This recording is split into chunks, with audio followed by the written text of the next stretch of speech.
شریعت سے واقف ہو گئے. اب دوسرا درجہ آیا ایمان. اب کتاب ایمان کرے گا. ترتیب آپ دیکھیے کہ کس طریقے سے لے کر ایمان کے دو درجے ہیں. ایک ہے اقرار باللسان, ایک ہے تصدیق بالقلب. اقرار باللسان یعنی اس اللہ کی ربوبیت کا, اللہ کی الوہیت کا, اللہ کی وحدانیت کا, ملائکہ کے وجود کا, رسول اللہ کے رسالت کا اور کتاب کے نزول کا اقرار, زبان سے اقرار کرنا جو ہے وہ اس بات کی دلیل ہے کہ اس کا اقرار کرنے والا انسان جو ہے وہ امت محمدیہ میں داخل ہو گیا, وہ قانونی اعتبار سے وہ مسلمان ہو گیا ہے, لیکن ابھی مومن نہیں ہوا. یہ ایسا ہی ہے جس کو قرآن کریم نے کہا قالت الاعراب آمنا قل لم تؤمنوا ولكن قولوا اسلمنا فلما يدخل الايمان في قلوبكم لا يليكم من اعمالكم شيئا. کہ یہ عرب کے بدو, یہ بادیہ نشین جو آپ کے پاس آئے اور آپ کے ہاتھ پر اسلام قبول کیا اور وہ کہہ رہے ہیں کہ ہم ایمان لے آئے, ان سے کہیے یہ ایمان نہیں لائے, یہ اسلام لے آئے. اس لیے کہ ایمان کا تعلق قلب سے ہے اور قلب کے اندر جب تک بات نہیں آئے گی اور داعیہ پیدا, تو عمل کا داعیہ پیدا ہی نہیں ہو سکتا جب تک قلب تصدیق نہ کرے. آپ لاکھ زبان سے کہتے رہیں گے, لیکن جب تک قلب تصدیق نہیں کرے گا انسان کے اندر کوئی تحریک صلاحیت پیدا نہیں ہو سکتی. تو معلوم ہوا کہ تصدیق بالقلب وہ جس میں ایمان ہے اور وہ لازمی ہے, کیونکہ یہاں پر اس دنیا میں عالم شہود کے اندر وہ مقید ہے اور جسم آزاد ہے, اور اس عالم غیب کے اندر روح آزاد ہے, جسم مقید ہو جائے گا. یہاں مقید اس لیے کہ نماز پڑھتے ہیں, کون پڑھ رہا ہے نماز؟ ہماری روح نماز پڑھ رہی ہے, لیکن اس کے آثار ہمارے بدن پر ظاہر ہو رہے ہیں. ایک آدمی اگر نماز پڑھے تو آپ اسے دیکھ کے پہچان جائیں گے, ظاہر ہے کہ اصل تو اس کی روح نماز پڑھ رہی ہے, اب روح کو تو نہیں آپ دیکھ رہے. تو تصدیق بالقلب. اب ایمان لے کر آئے, ایمان بھی لے آئے. ظاہر ہے کہ ایمان لانے کے بعد اب ہم پر کچھ ذمہ داریاں اور کچھ تقاضے آئے گا. اب ظاہر ہے کہ کسی حقیقت تک پہنچنے کے لیے اور تقاضوں کو جاننے کے لیے جہل سے نہیں سمجھا جا سکتا. اسے کس چیز سے سمجھا جائے گا؟ علم سے. تو اب امام بخاری کتاب العلم ہے کہ تاکہ وہ تفصیلات پر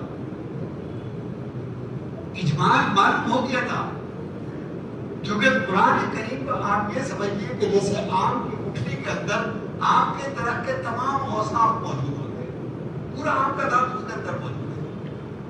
جب اس کو سازگار ماحول مل جاتا ہے تو پھر وہ پرورش پا کے رفتہ کر کے پورا درخت. اس کو یہ کہا گیا کہ قرآن نے اجمال بیان کیا واقع السلام, لیکن اس کی تفصیل کہاں ہے؟ صلو کما رأیتمونی اصلی, کہ نماز اس طرح سے پڑھو. تو حدیث کے بغیر قرآن کو سمجھ, مرادات ربانی کو نہیں سمجھے جا سکتا. تو لہذا اور قرآن کو اور مرادات ربانی کو سمجھنے کے لیے علم کو اپنا سمجھنا. لہذا اب امام بخاری کتاب العلم لے کر آئے. علم کا ارتقا ہے کہ اس کے اندر تلاش اور جستجو ہوتی ہے, اس کا ایک خاصہ ہے. اس خاصے نے ہمیں یہ بتایا کہ میں یہاں کیوں پیدا ہوں, میں یہاں کیوں آیا, میری زندگی کا مقصد کیا ہے. یہ آنا اور جانا اور اس بیچ میں یہ 50, 60, 100 سال جو گزار رہے ہیں, جس میں نہ آنے پہ میرا اختیار نہ جانے پہ میرا, اب کوئی تو مقصد ہوگا.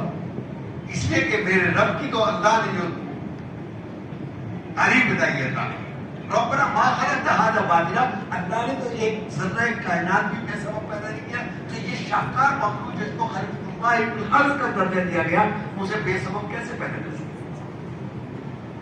تو اسی معنی شریعت میں بتایا وما خلقت الجن والانس الا ليعبدون, کہ تمہاری زندگی کا مقصد جو ہے وہ عبادت ہے.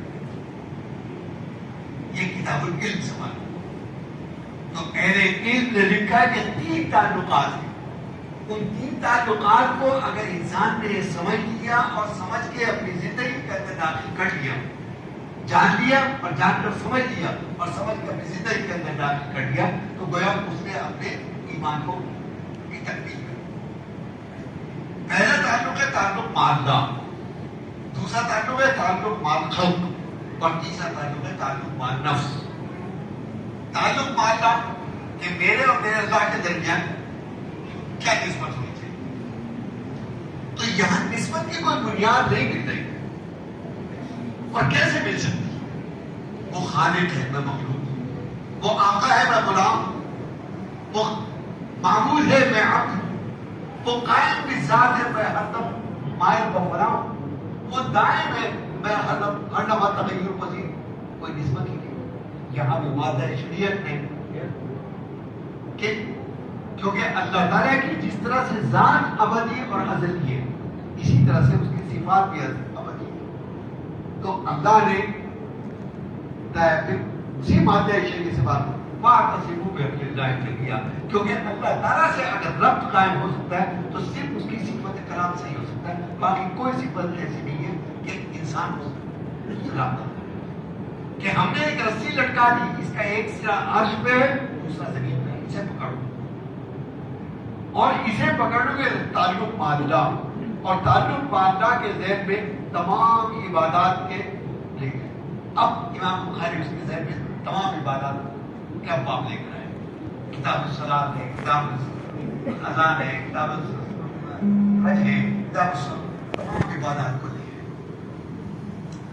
دوسرا خاندان بنے، ننیالی رشتہ دار، ددیالی رشتہ دار، سسرالی رشتہ دار، دادا دادی، نانا نانی، پھوپھا پھوپھی، تائے چچا، وہ سارے رشتے بنتے چلے گئے۔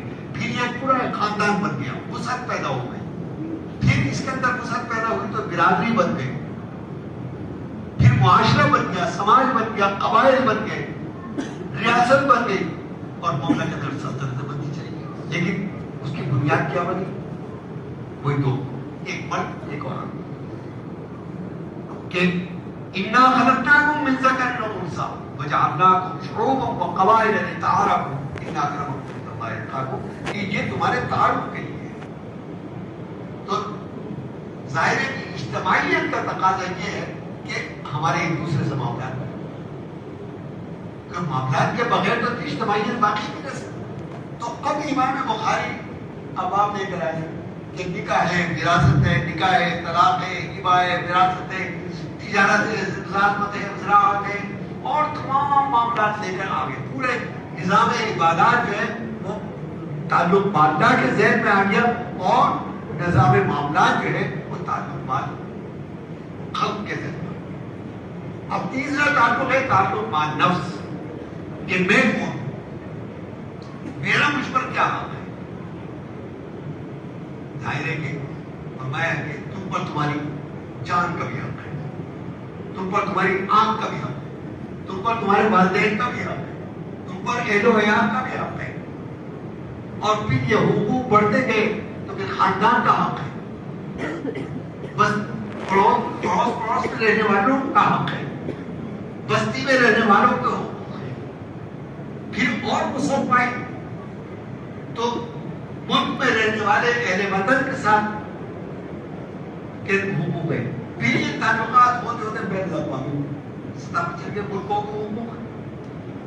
لیکن یہ ہم کہاں سے شروع ہوا؟ یہ اپنے ذات سے۔ اسی لیے عارفین کا بہت مشہور مقولہ ہے کہ من عرف نفسہ فقد عرف ربہ، کہ جس نے اپنے آپ کو پہچان لیا گویا اس نے اپنے رب کو پہچان لیا، اور جس نے رب کو پہچان لیا اس نے دین کو پہچان لیا، اور جس نے دین کو پہچان لیا اس کا ایمان کو۔ تو تعلق مع اللہ، تعلق مع خلق، تعلق مع خلق اور تعلق مع نفس، یہ تین تعلقات کو جس نے سمجھ لیا اور پہچان لیا گویا اس نے اس کی تکمیل ہو گئی۔ تو اب یہ ترتیب آ رہی ہے، لیکن بات ابھی بھی ختم نہیں ہوئی۔ ہر طرف فتنہ ہے، ہر طرف فساد ہے۔ سوال یہ کہ میں تعلقات کو نبھاؤں تو کیسے نبھاؤں، عبادت کروں تو کیسے کروں، مزاحم طاقتیں ناستہ روکنے کی، دنیا بھر کی تو اس کے لیے کیا ہے؟ اب امام بخاری مغازی نہیں کرتے کہ جدوجہد کیسے کی جائے، کیسے آگے بڑھا جائے. جدوجہد کر ظاہر ہے کہ جدوجہد کے بغیر تو کوئی کام نہیں ہو سکتا. تو وہ نفس ذات سے شروع کیا انہوں نے کہ تمہارے اپنے اندر خود ایک جنگ ہے. دو قوتیں اللہ نے رکھی ہے انسان کے اندر، ایک نفس ہے اور ایک زمین ہے. نفس انسان کو برائی کی طرف لے جا رہا ہے، وما ابرئ نفسی ان النفس لامارۃ بالسوء، اور زمین اس کو روک رہا ہے کہ یہ غلط ہے. اب یہ انسان کی اپنی قوت پر ہے کہ انسان نفس کو دباتا ہے، زمین کو زندہ رکھتا ہے، یا زمین کو مردہ کر دیتا ہے، نفس کو مار دیتا ہے. یہ متوازن طریقہ پر رکھتا ہے. تو اس جنگ کا آغاز جو وہ ہمارے اندر سے شروع ہوا، اور پھر اندر سے پھیلنے کے بعد یہ باہر نکلا تو پھر یہ ملک تک پہنچ گیا، موسیٰ تک. تو اب امام بخاری لے کر آئے مغازی، اور جس کا آخری درجہ ہے کہ نصراتی و نسخی و محیای و مماتی للہ رب العالمین، میرا جینا، میرا مرنا، میری مال، میرا حج، میری زکات، میری عبادات سب تیری ذات کے لیے، اور میں فنا ہوں. ظاہر فنائیت جو ہے اللہ کے نام پر، اللہ کی ذات پر، یہ آخری درجہ ہے. لیکن کسی بھی کام کو کرنے کے لیے کسی نظیر کا اور کسی مثال کا ہونا ضروری ہے. تو اب امام بخاری مغازی کے بعد کیا لے کر آ رہے ہیں؟ سیرت مطابقہ اور نبی کریم علیہ الصلوۃ والسلام کے فضائل اور مناقب لے کر آئے کہ ہمارے ساتھ. لیکن بات ابھی بھی مکمل نہیں، کیونکہ انسان کی فطرت یہ ہے کہ جب تک کہ اس کے سامنے کوئی نتیجہ نہ ہو، انسان کے اندر تحریک پیدا نہیں ہوتی. ایک مزدور صبح سے شام تک مزدوری کرتا ہے، وہ اس امید پہ کرتا ہے، اس یقین پہ کرتا ہے کہ شام کو اس کو کوئی محنت ملے گا جس میں اس کی پیشن کا ہونا ہے. لیکن اگر اسے یہ یقین نہ ہو کہ مجھے آپ پر محنت ملے گا تو کیا اس کے اندر تحریک پیدا ہو جائے گی؟ تو یہ انسان کی فطرت ہے، وہ چاہتا ہے کہ مجھے میری محنت کا پھل ملنا چاہیے ہر انسان. تو سوال یہ کہ یہ جو اتنی محنت کی ہے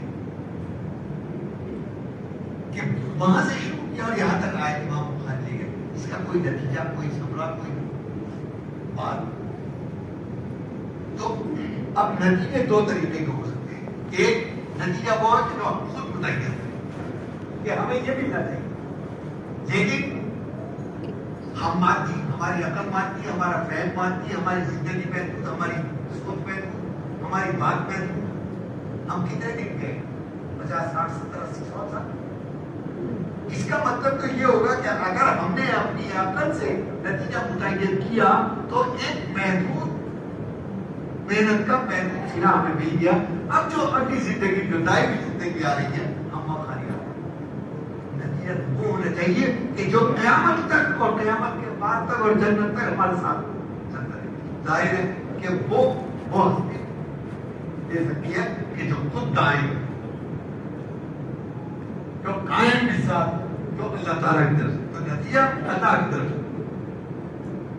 اب امام بخاری یہ آخری حدیث لے کر آئے کہ سب چیز کا نتیجہ کیا ہے جو ابھی آپ نے پڑھی. کہاں سے شروع کیا تھا؟ ابن ملابار میں بھی یہاں سے. اس میں بھی ندرت تھی اور اس میں بھی ادوبت تھا. کلمتان حبیبتان، حبیبتان النساء ثقیلتان فی المیزان، سبحان اللہ و بحمدہ سبحان اللہ العظیم.